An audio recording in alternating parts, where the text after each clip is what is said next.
Bom, essa aula vai ser sobre a matemática antes de Euclides, e uma boa ocasião para a gente falar da matemática antes de Euclides é trabalhar sobre um mito que é muito difundido e que trata da descoberta dos incomensuráveis, né? Diz-se normalmente que, no contexto grego, a descoberta da irracionalidade de raiz de 2 teria provocado um escândalo. Inclusive, muitas vezes se associa essa descoberta a algum pitagórico que teria sido afogado, assassinado, justamente porque a descoberta da irracionalidade de raiz de 2 traria para a matemática grega um conceito infinito com o qual os gregos não saberiam lidar, né? Essa história hoje ela é bastante criticada e a sua construção parte de aproximações, como, por exemplo, dizer que a irracionalidade de raiz de 2 poderia ter sido descoberta a partir do Teorema de Pitágoras.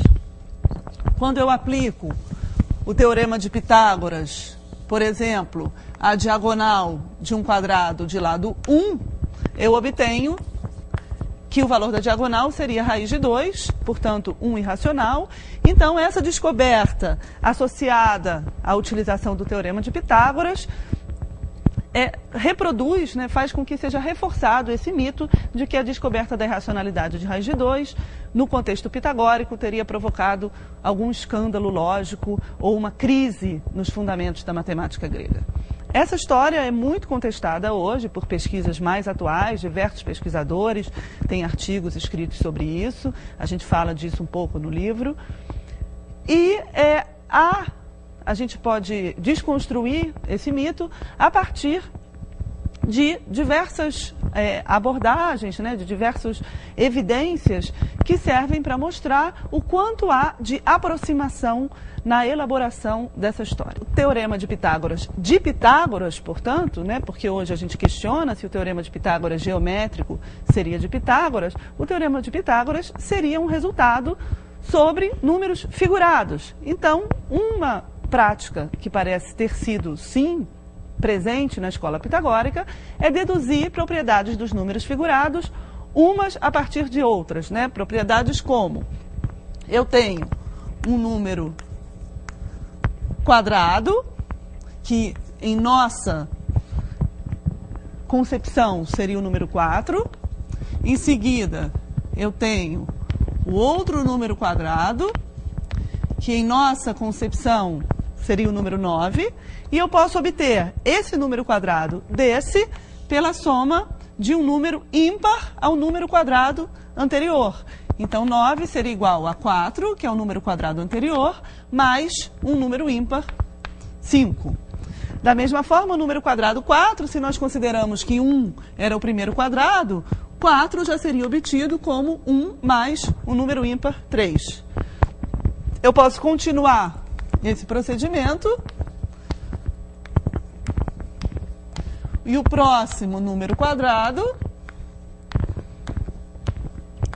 que nós designaríamos como 16, seria também obtido do anterior, mais o próximo número ímpar, 7. E, finalmente, eu teria um número quadrado obtido por 5 colunas de 5 bolinhas. Portanto, esse número quadrado seria o 25, que é obtido do anterior, mais o próximo número ímpar. Desculpe, aqui é mais o próximo número ímpar. O que aconteceu nesse caso? O que aconteceu foi que o número quadrado foi obtido do anterior, que já era um número quadrado, em todos os casos era, mas o número ímpar que nós somamos também é um número quadrado. Então, essa seria a primeira tripla pitagórica, que seria a associação entre números, tal que o quadrado desse é igual à soma dos quadrados desses. Mas esse resultado, no contexto do pensamento pitagórico, seria um resultado sobre números figurados e não um resultado geométrico. Bom, portanto, quando nós dizemos que na filosofia pitagórica era importante o enunciado de que tudo é número, né? Os pitagóricos concebiam tudo é número, o que quer dizer isso? Quer dizer que algumas relações, algumas coisas da natureza, eles entendiam a partir dessas configurações numéricas dadas pelos números figurados. Tudo é número não queria dizer, no contexto pitagórico, todos os segmentos são comensuráveis, porque sequer nós temos certeza de que tenha havido uma matemática de segmentos, ou seja, uma geometria no contexto pitagórico. Portanto, tudo é número não quer dizer todos os segmentos são comensuráveis. E, portanto, a descoberta da incomensurabilidade não deve ter aparecido no seio da escola pitagórica. É uma segunda aproximação que se faz com base nessa lenda da crise provocada pela irracionalidade de raiz de 2, também é inconsistente historicamente. Porque quando nós dizemos que, mesmo que nós não associemos essa descoberta à escola pitagórica, mas se nós dizemos que a descoberta da irracionalidade de raiz de 2 parte da aplicação do teorema de Pitágoras a esse caso, nós estamos dizendo que, ao nos depararmos com o fato de que essa diagonal mede raiz de 2, essa descoberta teria provocado alguma consternação na matemática grega, ainda que não seja a matemática pitagórica. Só que implicitamente se admite, quando a gente diz isso, que esse segmento pode ser expresso por raiz de 2. Ou seja, que raiz de 2 é um número. Só que nesse contexto, raiz de 2 não era um número. O universo dos números era o universo dos números naturais ou das relações entre números naturais que são expressas como medidas e que hoje a gente designa como números racionais. Como isso não é um número, eu não posso fundar a necessidade de definir isso como um número a partir da aplicação do teorema de Pitágoras a esse caso desse retângulo. Portanto, o que a gente quer saber é, com base em que contexto geométrico surgiu a necessidade de se exprimir esse segmento como um número, o que só veio a ser feito muito mais tarde, né? Praticamente 20 séculos depois da época de que a gente está tratando aqui, mais de 20 séculos depois.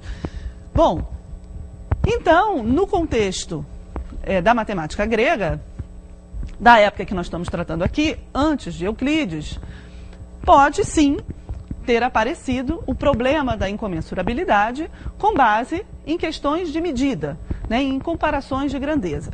Qual é esse problema? Para a gente entender por que esse problema desafia os sentidos,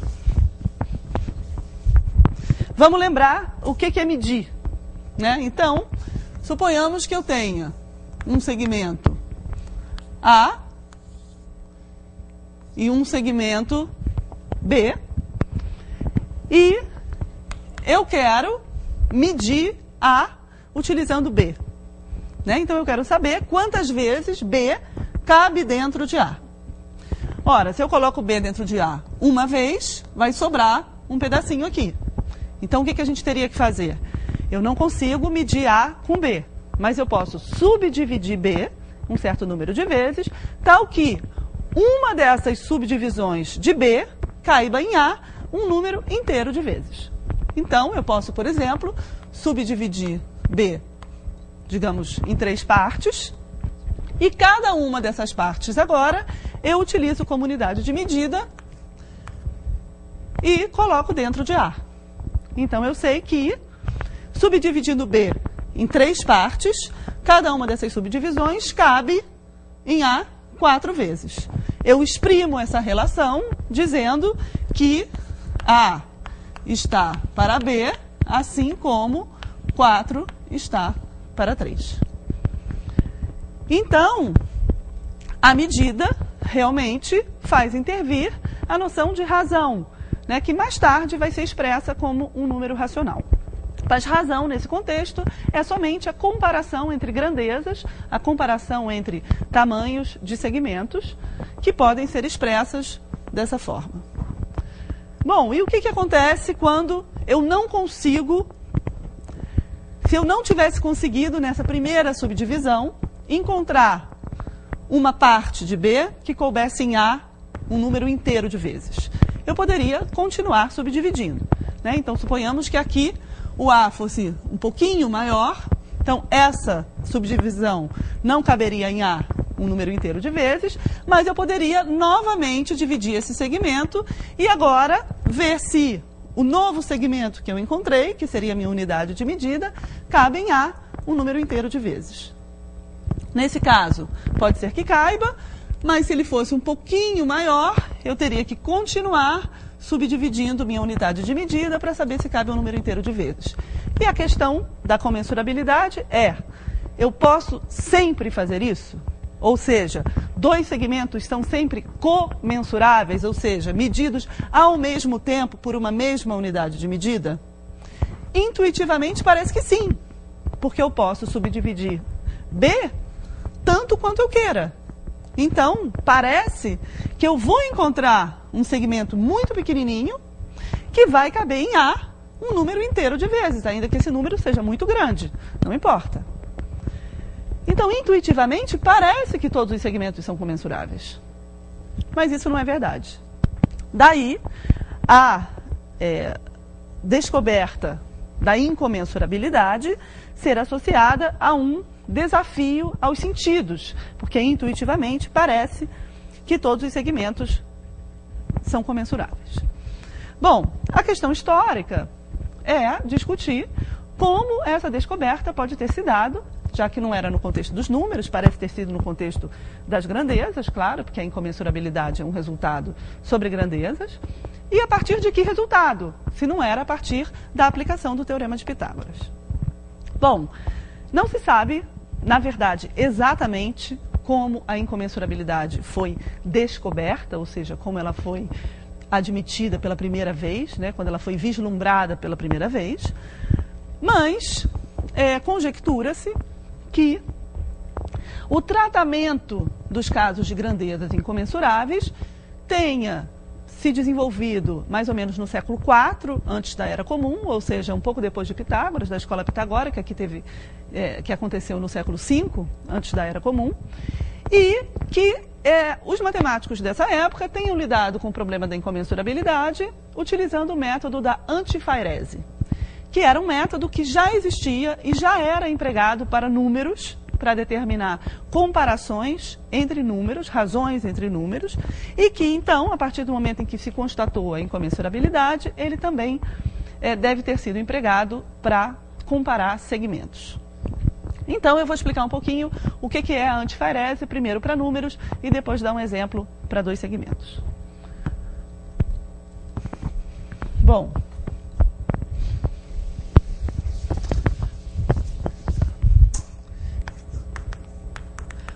antifairese, em grego, quer dizer subtrações mútuas, ou subtrações recíprocas, ou subtrações sucessivas, tem várias interpretações. E, por exemplo, a gente pode fazer a antifairese de dois números, por exemplo, 26 e 30. Né? O que significa? Eu retiro 26 de 30 quantas vezes for possível. Então, eu quero saber quantas vezes 26 cabe em 30. Eu vou mudar um pouco esse número, vou fazer com 60. Com 60 vai ser melhor. Então, eu quero saber quantas vezes 26 cabe em 60. 26 cabe duas vezes em 60. E sobra 8. Certo? Dá 52, sobra 8. Agora, eu tenho...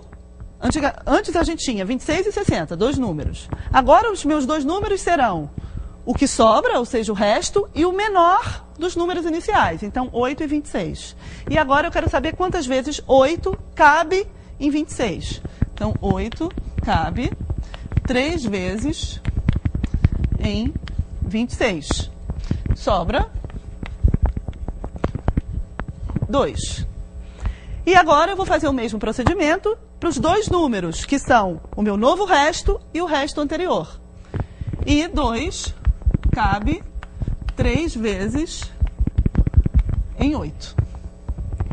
Então, eu posso dizer que o modo de comparar esses dois números, 26 e 60, é escrever a antifairese, ou a razão antifairética, entre 26 e 60, e eu obtenho que essa razão é 2, 3, 3.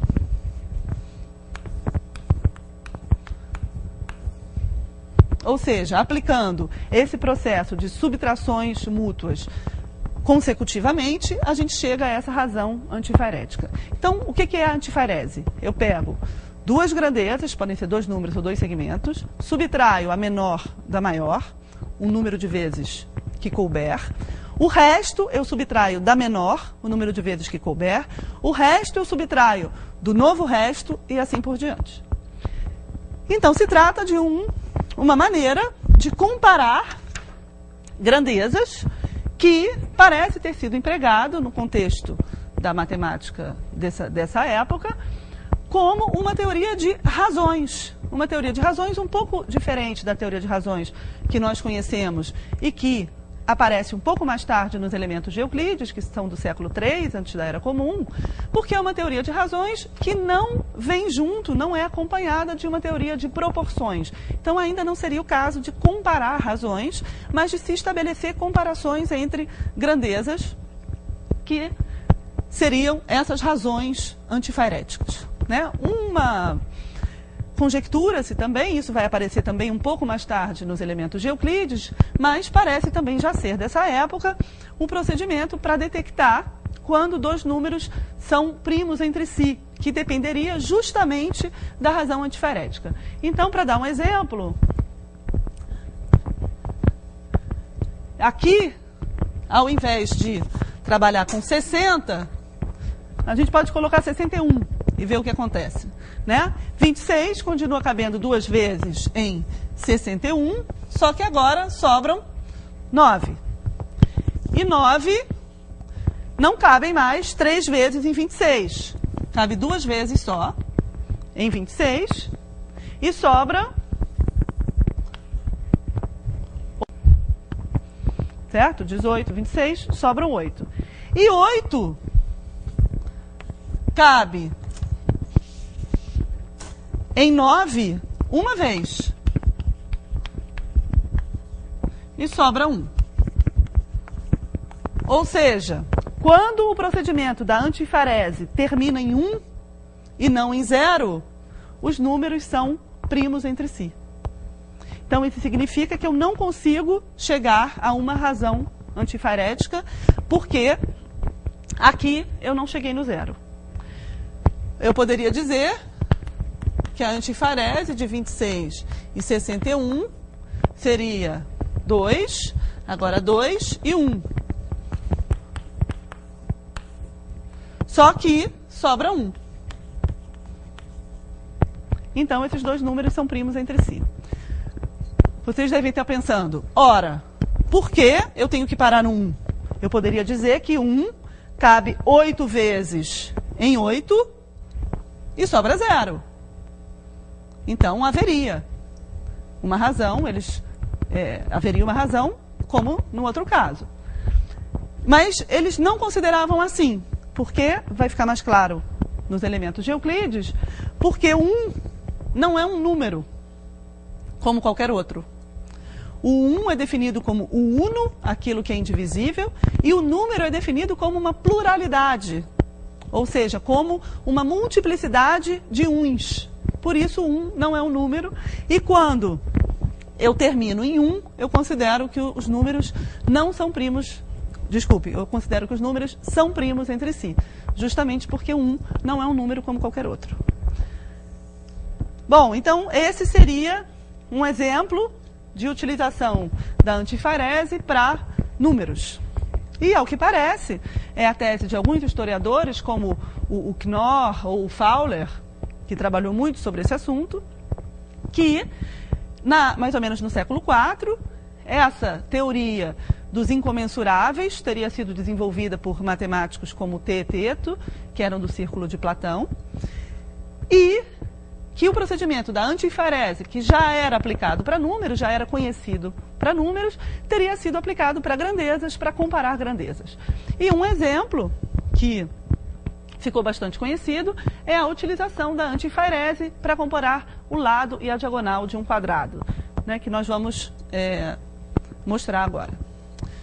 Bom, então, para comparar o lado e a diagonal de um quadrado utilizando o procedimento da antifarese, a gente vai fazer uma construção geométrica que consiste em, a gente pega esse segmento aqui, que é o lado do quadrado, né, que é igual a esse, podemos botar um compasso e marcar um ponto aqui, de modo que esse segmento seja igual a esse. Vai dar um pouquinho mais para cá. Bom, de modo que esse segmento seja igual a esse. Eu marco aqui um ponto que eu vou chamar de B1. E esse ponto B1 determina um segmento AB1 que eu quero descrever como o lado de um novo quadrado. Um lado de um novo quadrado que está sobre a diagonal do quadrado anterior. Para fazer isso, a gente traça aqui uma perpendicular a essa diagonal por B1. Essa perpendicular vai interceptar o lado AB no ponto C1. E aqui eu traço duas paralelas, uma a B1C1 e outra a AB1. Então aqui a gente teria um novo quadrado AB1C1, D1. Bom, então primeiro a gente tem que mostrar que isso realmente é um quadrado, né? Por que isso é um quadrado?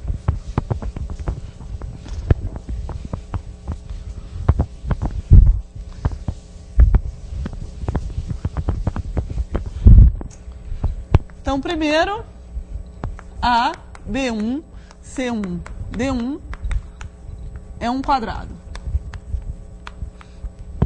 Bom, aqui não é muito difícil de ver, porque esse ângulo é reto, uma vez que B1, C1 a gente construiu como perpendicular a AC, e esse ângulo é meio reto, porque AC é a diagonal do quadrado, então divide esse ângulo reto do quadrado em dois.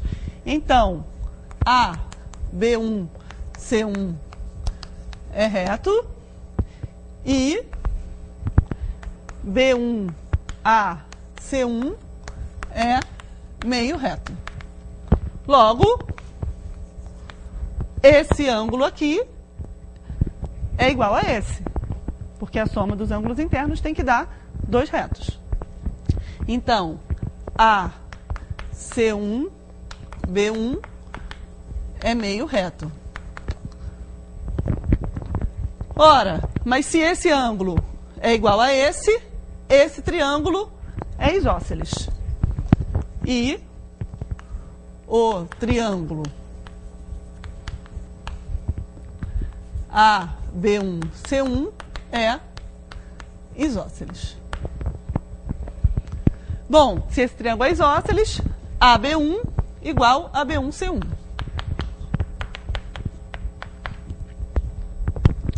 Agora é simples, porque o outro lado do quadrado foi obtido por construção, né? Eu faço um lado igual a esse e esse lado igual a esse.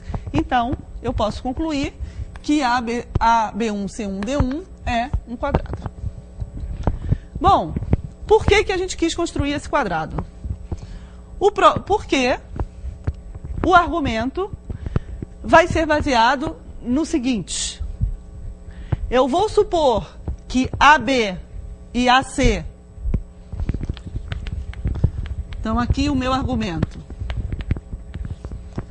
Suponho que AB e AC são comensuráveis. O que significa isso? Que existe um segmento AP que mede AB e AC. E a partir desse argumento, a gente vai obter uma contradição. Porque nós queremos mostrar que a B e a C não são comensuráveis. Como a gente obtém essa contradição? A construção desse quadrado serve exatamente para isso. Porque, construindo esse quadrado, a gente vai mostrar que, se a B e a C são comensuráveis, existe um segmento AP que mede a B e a C, e, então, a B1 e a C1 também são medidos por AP. Ou seja, a B1 e a C1 também são comensuráveis. Depois a gente vai repetir esse procedimento ao infinito, construindo novos quadrados sobre o lado e a diagonal desse novo quadrado AB1, C1, D1. A gente vai construir um outro quadrado e vai continuar construindo quadrados cada vez menores, até que eu obtenha um quadrado cujo lado e cuja diagonal sejam menores que AP, o que me dá uma contradição, porque AP era a unidade de medida. E vocês podem pensar, mas por que não diminuir AP? Mesmo diminuindo AP, eu posso ainda construir quadrados tal que o lado e a diagonal dos novos quadrados sejam menores que AP. Logo, eu obtenho novamente a contradição.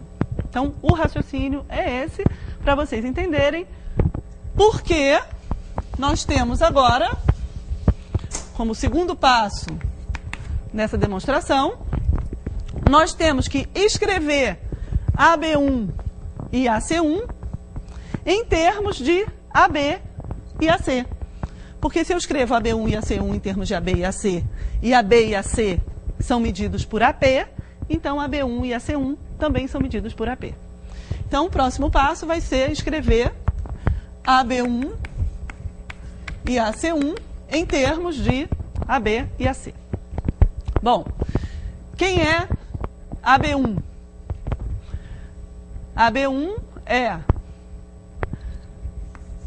AC menos B1C, mas B1C, por construção, é igual a CB, que é igual a AB. Então, AB1 igual a AC menos AB. Logo, AB1 eu já escrevi em termos de AC e AB, que era o que a gente queria. E AC1? AC1 seria igual a AB menos BC1. Mas esse BC1 não é nenhuma quantidade associada a esse quadrado. Então, para poder escrever AC1 em termos de AC e AB, eu preciso mostrar que BC1 é igual a B1C1, que é o lado do quadrado. Então, para continuar aqui, eu vou mostrar que BC1 é igual a B1C1. Bom, e por que BC1 é igual a B1C1? Então, novamente, a gente vai investigar a geometria dessa figura. Eu traço uma reta aqui, ligando B1 a B. E fazendo isso, eu obtenho um triângulo tal que esse ângulo é igual a esse ângulo. Por quê? Porque esse lado é igual a esse, por construção. Logo, esse triângulo é isósceles. Se ele é isósceles, esse ângulo é igual a esse ângulo. Então, primeiro, o que nós obtemos? Que, isso aqui é o que eu quero demonstrar ainda, né? Então, primeiro nós obtemos que CB1 como CB1 igual a CB, o triângulo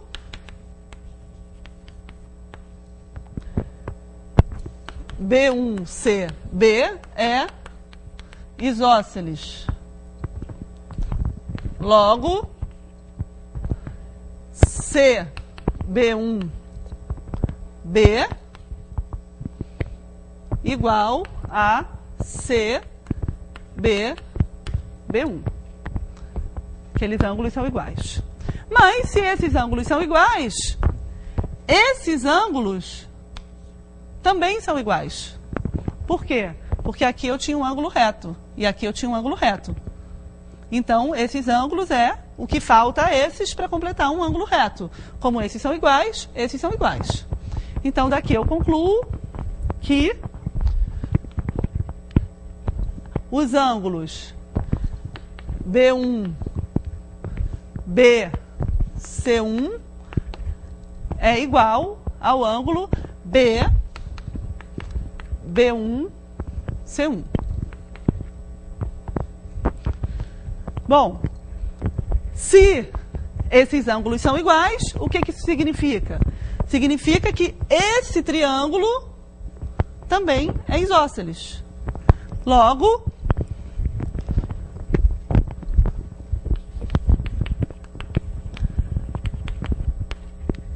o triângulo B1, C1, B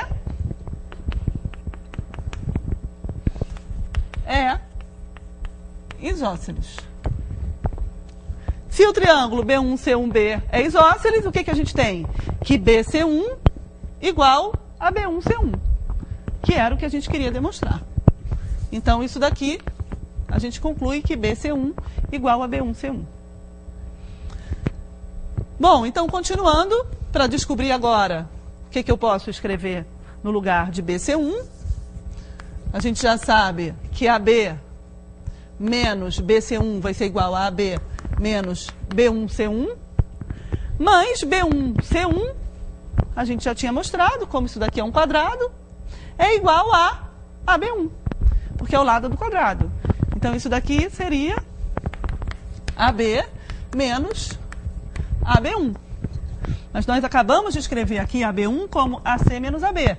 Então, isso seria AB menos AC mais AB, ou seja, 2AB menos AC. Então, a gente conseguiu o que a gente queria, que era escrever AB1 e AC1 em termos de AB e AC. Daí, nós concluímos que, se AP mede AB e AC, ou seja, se essa unidade de medida mede AB e AC, AP também mede AB1 e AC1. Logo, se AB e AC são comensuráveis, AB1 e AC1 também são comensuráveis. Bom, e agora a gente vai continuar esse procedimento construindo um novo quadrado sobre o lado e a diagonal do quadrado menor. Então, o que a gente faria? A gente teria aqui, essa daqui seria a diagonal AC1, que é a diagonal do quadrado AB1, C1, D1. Aqui eu vou marcar o lado do novo quadrado, traço uma perpendicular até o lado desse quadrado e obtenho aqui o lado de um novo quadrado. Esse aqui seria B2, C2, D2. Repetindo o mesmo procedimento, a gente consegue escrever AB2 e AC2 em termos de AB e AC, exatamente porque eu posso reproduzir exatamente esse mesmo raciocínio. Logo, AB2 e AC2 também seriam comensuráveis e medidos por AP. Bom, e como é que eu consigo essa contradição? A contradição que a gente quer. A gente consegue essa contradição mostrando que, quando eu reproduzo essa construção para quadrados cada vez menores, eu vou acabar por obter um quadrado tal que o lado e a diagonal são menores que AP. Para mostrar isso, eu chego à terceira etapa do raciocínio, que é mostrar que o lado e a diagonal desses quadrados podem ser tornados menores do que qualquer quantidade dada. Bom,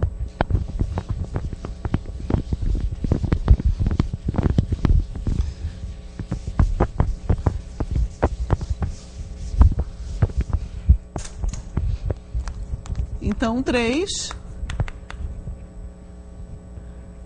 A, B, I e ACI podem ser tornados menores do que qualquer quantidade dada. Aqui, eu nem deveria usar esses índices, porque quando eu uso esses índices, eu já chego numa linguagem moderna, e na linguagem moderna vocês esperariam que eu dissesse: existe um K tal que ABK, ACK é menor do que... Bom, aqui o que eu estou querendo dizer é simplesmente que o lado e a diagonal dos quadrados construídos dessa forma podem ser tornados menores do que qualquer quantidade dada. E eu vou tentar mostrar isso utilizando os termos da época e não utilizando a nossa linguagem, né? Normalmente a gente vê essa demonstração, mas chega nesse ponto, a demonstração utiliza uma linguagem moderna. E aqui eu vou tentar ser fiel à linguagem e ao pensamento da época. Então, para isso, a gente vai usar um resultado chamado lema de Euclides, mas que parece ter sido conhecido antes de Euclides, né? Porque aqui a gente está falando de um momento anterior a Euclides. Mas ficou conhecido na literatura como lema de Euclides.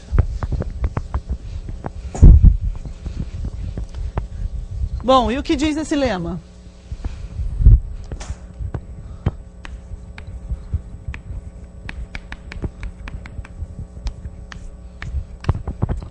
O lema de Euclides afirma que, dadas duas quantidades, representadas como segmentos de reta,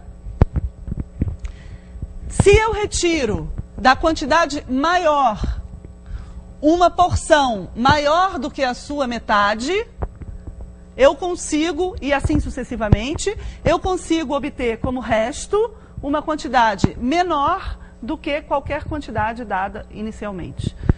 Vou tentar explicar melhor. Suponhamos que eu tenha esses dois segmentos, UV e XZ. UV é o menor, XZ é o maior. E eu retiro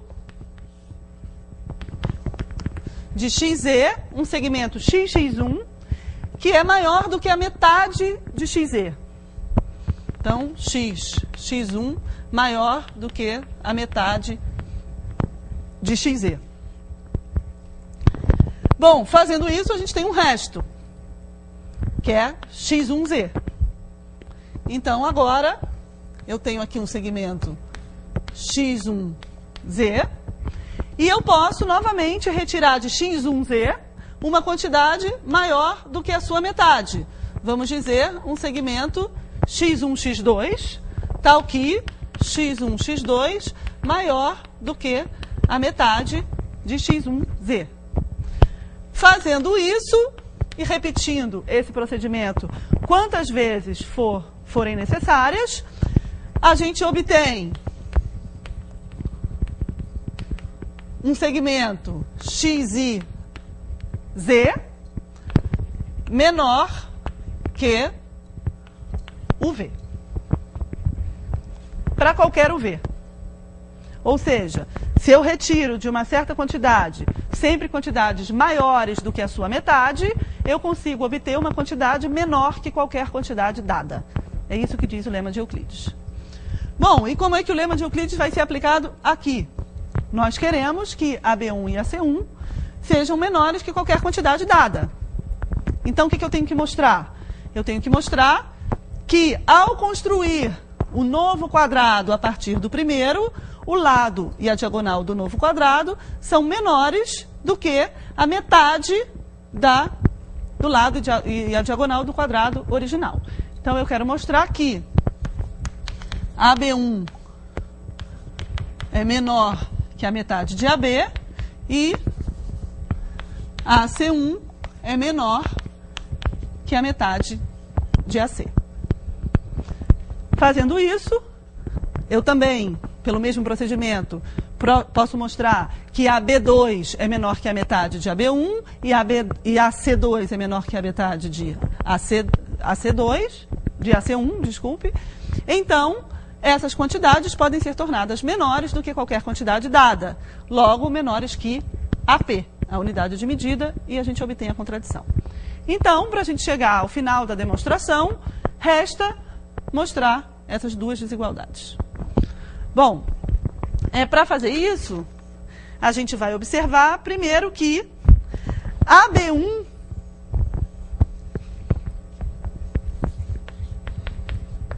é menor que AC1 por definição. Aqui eu vou demonstrar a primeira metade de 3, né, que é essa desigualdade. Então, AB1 é menor que AC1 por definição. Por quê? Porque AB1 é o lado de um quadrado cuja diagonal é AC1. Então, o lado é sempre menor que a diagonal. Então, eu posso afirmar que AB1 é menor que AC1. E agora o que a gente vai fazer é somar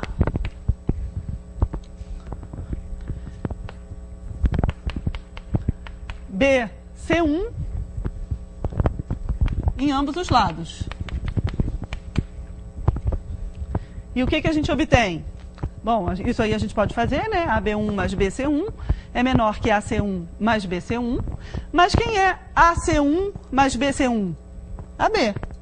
Então, daqui a gente tira que AB1 mais BC1 menor que AB. Só que BC1 é igual a B1C1, que também é igual a AB1, é o lado do quadrado. Então, AB1 mais AB1 menor que AB. Logo, 2AB1 menor que AB. E a gente tem a primeira desigualdade que a gente queria demonstrar. Falta demonstrar essa desigualdade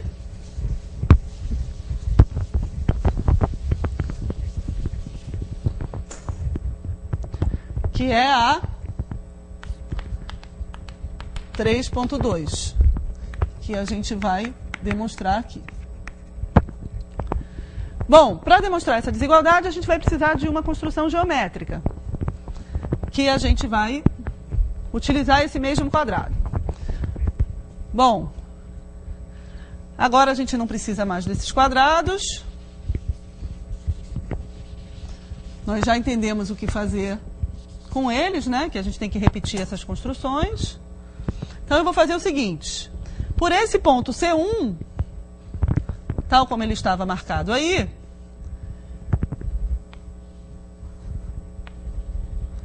é exatamente o ponto C1 que já estava, né? Que é a diagonal do meu quadrado anterior. Eu traço uma perpendicular ao lado AB.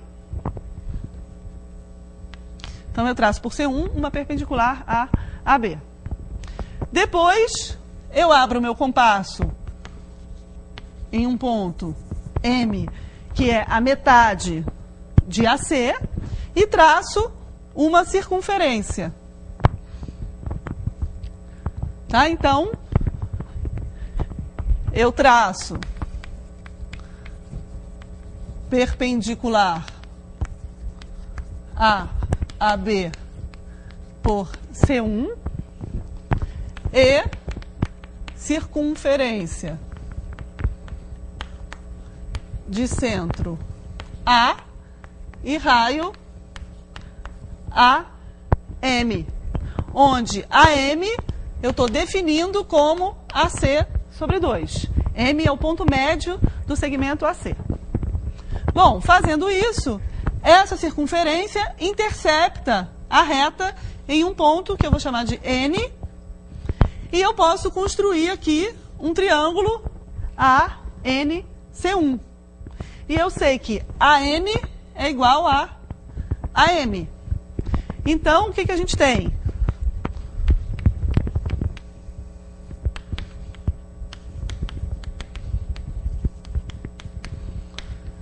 Então, eu construo o triângulo AC1N, que é um triângulo retângulo, né? Nós sabemos que esse é um triângulo retângulo, que ali foi construída como perpendicular. E AN igual a AM. que por sua vez é igual a AC sobre 2. Ora, se AN é a hipotenusa desse triângulo e AC1 é um cateto, eu sei que AC1 menor que AN, e AN, por definição, é AC sobre 2. Então, se eu construo o triângulo retângulo e AN, sei que o cateto é menor que a hipotenusa. E daí eu concluo a desigualdade que a gente queria, 3.2, que AC1 menor que AC sobre 2. Então, fazendo isso, agora o que nós temos?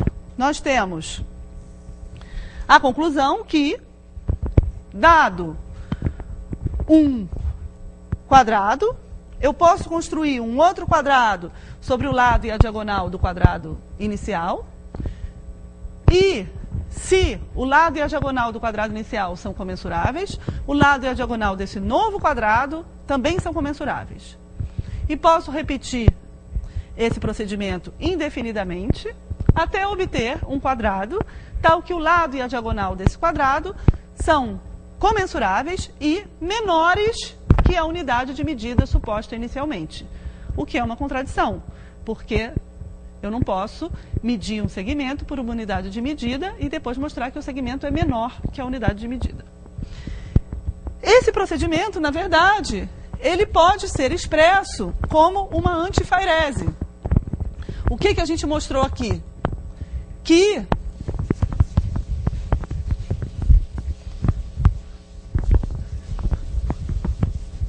eu retiro, né, o que nós mostramos? Que eu quero comparar AB e AC. Né? Então, vou fazer a antifairese de AB e AC. Ou seja, do lado e da diagonal do quadrado original. Então, eu sei que AB cabe uma vez em AC. Sobra, pela nossa construção que a gente tinha feito, eu sei que AB era igual a esse segmento aqui, que eu colocava aqui, e aqui eu tinha o AB1. Então, sobra AB1. Mas agora a gente sabe por essas desigualdades que AB1 cabe duas vezes em AB. E pelo mesmo raciocínio, sobra AB2. Como o AB2 é construído da mesma forma que AB1, eu posso dizer que AB2 cabe duas vezes em AB1. E sobra AB3. E esse procedimento continua sem terminar. De modo que a antifairese entre AB e AC pode ser escrita dessa forma. 1, 2, 2, e aqui vai aparecer indefinidamente essa quantidade 2. Então, seria 1, 2, 2, etc. Ou seja, a antifairese entre esses dois segmentos não termina. Por isso, ela é considerada uma má antifairese. Baseado na nossa maneira atual de fazer matemática, a gente poderia perguntar: como é que a gente sabe que não termina? Eu teria que demonstrar. Só que a utilização de resultados de impossibilidade em matemática é algo bastante recente. Nessa época, não existia de modo algum essa necessidade. O que permitia a conclusão da incomensurabilidade nesse caso é o fato de que essa seria uma má antifairese, uma antifairese ruim entre o lado e a diagonal do quadrado, justamente porque eu sei que esse procedimento pode se repetir indefinidamente, porque esses lados foram construídos da mesma forma que os anteriores, e, portanto, eu sei que a antifairese não termina. E daí eu concluo imediatamente pela incomensurabilidade. Então, a gente vê, com base nesse exemplo, que essa conclusão pelo procedimento da antifairese era um resultado geométrico, que não envolve de modo algum raiz de 2, e nem deve ter produzido nenhum escândalo e nem nenhuma crise. Foi simplesmente um resultado matemático, um problema, e a gente sabe que a matemática avança por problemas até hoje, né? A gente poderia dizer que os problemas são o motor da matemática. Então, a descoberta da incomensurabilidade, o trabalho com a incomensurabilidade pode sim ter motivado a criação, o desenvolvimento de novas ferramentas matemáticas, mas não constituído uma crise ou um escândalo no contexto da matemática grega.